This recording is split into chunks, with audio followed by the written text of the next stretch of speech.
Pass ಅವರು ಕೊಟ್ಟರೆ ಅವರು ಸುರಕ್ಷಿತವಾಗಿ ತಮ್ಮ ಮನೆಗಳಿಗೆ ಸೇರಿಸಿ ಇವತ್ತು ಪಾಸಿಂಗ್ ಇನ್ಸೂರೆನ್ಸ್ ಟ್ಯಾಕ್ಸ್ ಕಟ್ಟಿ ಎಲ್ಲ ದಾಖಲಾತಿಗಳೊಂದಿಗೆ ನಮ್ಮ ಚಾಲಕರು ಬೆಳಗ್ಗೆಯಿಂದ ಒಂದು ಬಾಡಿಗೆ ಕೂಡ ಸಿಗ್ತಾ ಇಲ್ಲ. ಇವತ್ತು ಅವರ ಪರಿಸ್ಥಿತಿ ಆಗಿದೆ ಅಂದರೆ ಸರ್ಕಾರ ಈಗಾಗಲೇ ಫ್ರೀ ಬಸ್ಗಳನ್ನ ಬಿಟ್ಟಿದೆ. LPG ರೇಟು CNG ರೇಟು ಜಾಸ್ತಿ ಆಗಿದೆ. ಒಂದು ಕಡೆ ಯಾವುದೇ ಒಂದು ಯೋಜನೆ ಇಲ್ಲ, ಮತ್ತು ಸಹಾಯ ನಿಧಿ ಕೂಡ ಇಲ್ಲ ಸರ್ಕಾರ ವತಿಯಿಂದ. ಈಗ ಬೈಕ್ ರ್ಯಾಪಿಡ್ ಏನು ಮಾಡ್ತಾರೆ ಅಂದರೆ ಸುಮ್ಮನೆ ಆ ಆ್ಯಪ್ ಮಾಲೀಕರು ಏನು ಮಾಡ್ತಾರೆ ಅಂದರೆ ಬಂದ್ಬಿಟ್ಟು ಅವ್ರ ದುಡಿಗಾಗಿ ಸುಮ್ಮನೆ ಆ್ಯಪ್ಗಳನ್ನು ಮಾಡೋದು.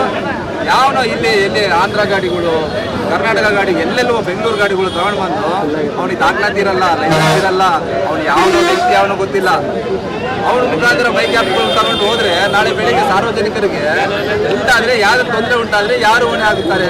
ಹಾಗಾಗಿ ಇವತ್ತು ಎಲ್ಲ ಚಾಲಕರು ಬಳ್ಳಾರಿ ನಗರದಲ್ಲಿ ಮಾನ್ಯ ಜಿಲ್ಲಾ ಪೊಲೀಸ್ ವರಿಷ್ಠಾಧಿಕಾರಿಗಳು ಮಾನ್ಯ ಮೇಡಮ್ ಅವರ ಜೊತೆ ಹೋಗಿ ನಾವು ನಮ್ಮ ಕಷ್ಟಗಳನ್ನು ಹೇಳ್ಕೊಂಡು ಕೂಡಲೇ ವೈಟ್ ಬೋರ್ಡ್ ಈ ಬೈಕ್ ರ್ಯಾಪಿಡೋವನ್ನು ಬಂದ್ ಮಾಡಿಸ್ಬೇಕಂತೇಳಿ ನಾವು ಹೋರಾಟವನ್ನು ಮಾಡ್ತಾ ಇದ್ದೀವಿ. ಅವ್ರು ಹೋಗಿ ನಾವು ಮನವಿಯನ್ನು ಸಲ್ಲಿಸ್ತೀವಿ.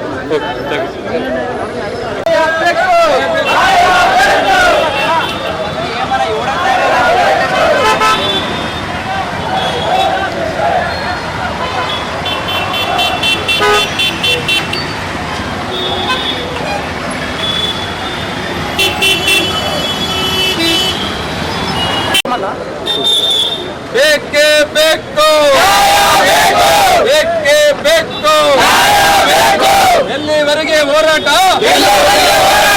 ಯಾತಕ್ಕಾಗಿ ಹೋರಾಟ?